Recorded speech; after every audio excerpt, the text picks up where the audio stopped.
Policy है वो India की तरह होनी चाहिए। ये इस्टेब्लिशमेंट को टारगेट कर रहे हैं, फौज को टफ टाइम देने की कोशिश कर रहे हैं, या कि वो इंडिया से ताल्लुकात अच्छे करने की कोशिश कर रहे हैं, या कि आप समझते हैं कि वो वाकई इंडिया से इम्प्रेस हो गए हैं और समझते हैं कि हमारी फॉरेन पॉलिसी भी उसी तरह आज़ाद होनी चाहिए। बल्कि उन्होंने कहा कि हमारा और अमेरिका का जो ताल्लुक है वो मास्टर स्लेव किस्म का रिलेशनशिप है। आप देखते हैं कि पाकिस्तान इंडिया की तरह की फॉरेन पॉलिसी अमेरिका के साथ या यूरोपीय ममालिक के साथ रख सकता है? चीमा साहब, मेरे ख्याल में खान साहब ने अखबारें पढ़नी छोड़ दी हैं, मेरा ख्याल न्यूज देखनी छोड़ दी है उन्होंने बिल्कुल। और वो सिर्फ और सिर्फ इस वक्त जो है वो सिवाय पाकिस्तानी फौज को जलीलो ख्वार करने के अलावा उनकी उनकी कोई भी मेरा मकसद, कोई टारगेट नहीं इस वक्त।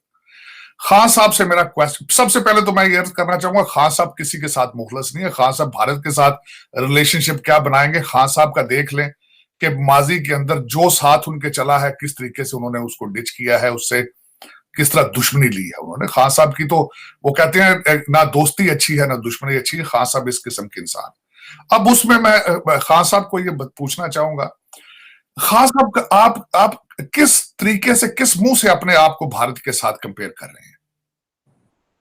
आप ना जमहूरी वैल्यूज पे बिलीव करते हैं, आपको वो चीज भारत से पसंद नहीं आती कि जहां वहां पे जब वोट ऑफ नो कॉन्फिडेंस होता है, किस तरह लीडरशिप पूरे, कभी आप तब देखा उनकी असेंबलियां टूट गई मुद्दत से पहले? कभी खान साहब आपने देखा उनकी इकोनॉमी के हालात क्या है? खान साहब वो अमेरिका से जब असला लेते हैं तो कैश पर लेते हैं, रशिया से तेल लेते हैं तो कैश पे लेते हैं। अमेरिका में व्हाइट हाउस में इस वक्त तकरीबन 300 पॉलिसी रिलेटेड अपॉइंटमेंट्स है उनकी इकोनॉमी देखी है आपने, और यूके की इकोनॉमी को क्रॉस कर चुके हैं। हाँ, सब बांग्लादेश के साथ ही नजर दौड़ा लें आप कि आप बांग्लादेश के साथ किस रैंकिंग में खड़े हैं। आपको भारत की चीजें मर्जी की पसंद करके आप उनको कंपेयर कर लेते हैं। और खासकर आपका ये बयान तो बिल्कुल ही बेवकूफाना होगा कि अमेरिका के साथ हमारी मास्टर और स्लेव रिलेशनशिप है, तो खान साहब $25,000 महीने का क्यों खर्च कर रहे हैं अपने मास्टर के साथ रिलेशनशिप बनाने के लिए? किस ट्रक की बत्ती के पीछे लेकर आप कौम को फिर रहे हैं? एक इंस्टीट्यूशन जो आपकी सलामती सिर्फ इस वक्त एटॉमिक एसेट्स की वजह से ही है, आपकी जो रिस्पेक्ट है, वरना तो आपके अंदर कुछ भी ऐसी काम, बल्कि जो फाउंडर था उसको भी आपने जलील करके मारा जिसने आपको एटॉमिक पावर दिया था। हमारे सिटिंग प्राइम मिनिस्टर उसके जनाजे में नहीं गए थे, वो अपनी किताबों में लिख गया कि मुझसे गलती हो गई। आपने उसको नाक रगड़वा के मारा उसको।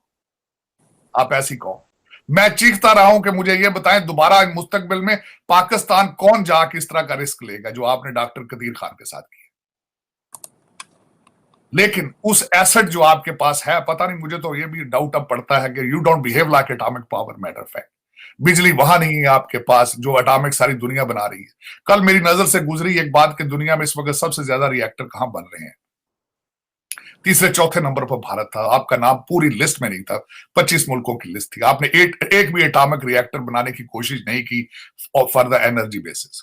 कंपैरिजन भारत के साथ ना किया करें, ये आपके पाकिस्तान के लिए इंसल्टिव है, ये उनकी बेइज्जती है कि आप उनके साथ कंपेयर करते हैं। पहले अपना देखें, होमवर्क करें। आप कौम को सुबह दिखाते हैं अफगानिस्तान डायरेक्शन, शाम को कह देते हैं भारत जैसी पॉलिसी रखो। आप अगर हिम्मत करें, मैं तो कहता हूं आप उस काबिल भी नहीं है, हिम्मत करें तो बांग्लादेश के साथ कंपेयर करें अपने आप को। भारत तो बहुत आगे निकल चुका है, रीजनल पावर है उनका, वो उन्होंने जो जिस तरीके से निकल रहे हैं वो आगे, वो आप you can not touch it now. मेरा फिर आपके लिए बेहतर होगा कि आप अपना कंपैरिजन उनके साथ करना चाहिए। आज तो उनको G20 की प्रेसिडेंसी मिल रही है तारड़ साहब से। सर, दूसरा हमारी येलन जो है सेक्रेटरी कांग्रेस या अमेरिका में, उन्होंने कहा जी जितना मर्जी तेल लें रशिया में कोई प्रॉब्लम नहीं, we don't have any problem with it. वो they are a power, they are organized. और सबसे बड़ी बात यह है, जो मैं एक वर्ड जिसका मैं बहुत बड़ा फैन हूं, नेशनलिज्म। खान साहब, नेशनलिज्म के बगैर यू कैन नॉट सर्वाइव। आप सोचा करें, जब पाकिस्तान के फायदे के लिए सोचें, फिर मैं आपसे बात करूंगा। और उनमें नेशनलिज्म अब कूट कूट के भरा है। आप जितनी भी मुखालफत कर लें, मैं खुद मोदी साहब की कई पॉलिसीज के साथ एग्री नहीं करता, लेकिन अपने मुल्क के लिए वो अच्छे हैं, हिंदू रिलीजन के लिए अच्छे हैं। Who are the majority of people in India, they are Hindus. उनके लिए उन्होंने अच्छा किया। उनको उन्होंने राइज किया उनको, अपने कंट्री को उठाया। मैं उसको एडमायर करता हूं। Ultimately they are he is sincere for his cause, और जो भी अपने काज के लिए सिंसियर होता है ही डिजर्व रिस्पेक्ट।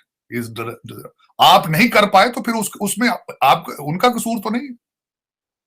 आप भी तो एक नेशनलिस्ट मूवमेंट के बना पर आए थे पावर में, आपके ऊपर भी तजर्बा किया आर्मी ने, आप उस तजर्बे में फेल हुए तो मोदी का क्या कसूर।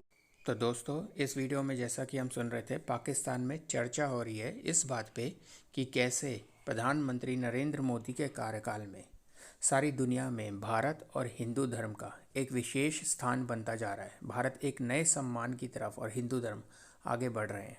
इस टाइप के अगर आप और वीडियो देखना चाहते हैं तो लाइक करें, सब्सक्राइब करें, शेयर करें और बेल बटन दबाएं।